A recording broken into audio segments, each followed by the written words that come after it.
Domžalski nogometni klub je ne le eden najuspešnejših slovenskih nogometnih kolektivov, temveč se lahko pohvali z odlično nogometno šolo.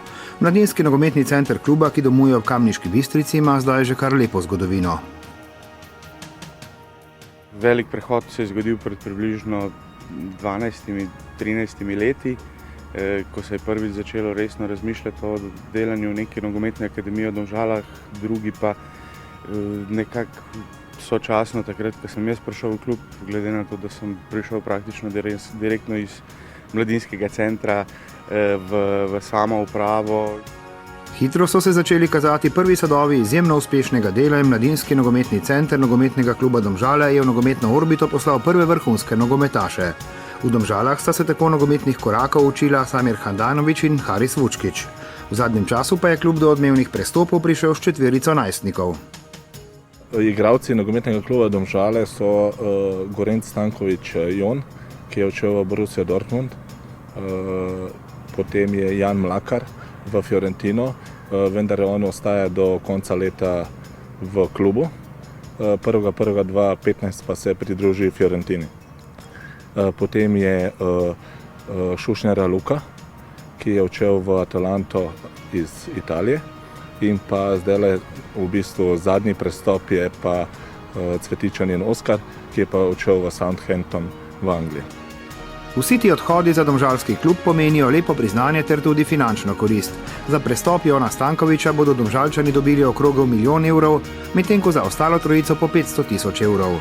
Pri teh prestopih gre za slovenske razmere za zelo visoke številke, a financiranje takšnega ustroja prav tako zahteva velike finančne vložke.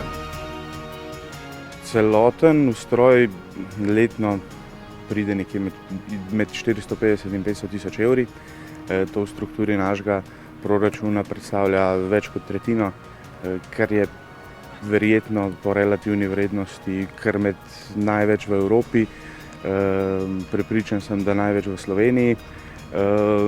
Kar se tiče pa same strukture financiranja, odkje ta denar dobivamo, veliko večino naberemo sami. A ne le denar, pomembno je pravilno in strokovno delo, ki ga v Domžalah skupaj s sodelavci kot vodja mladinskega centra opravlja Dejan Dončić.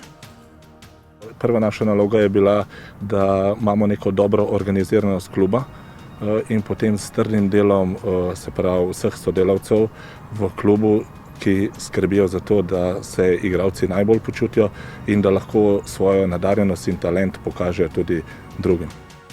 V Domžalah pa imajo ne le odlične pogoje, ampak tudi razumevanje in zaupanje v mlade nogometaše. Nekateri odidejo v tujino, spet drugi dobijo priložnost v članskem moštvu, kjer ima glavni trener Luka Elzner ogromno posluha za te obetavne fante.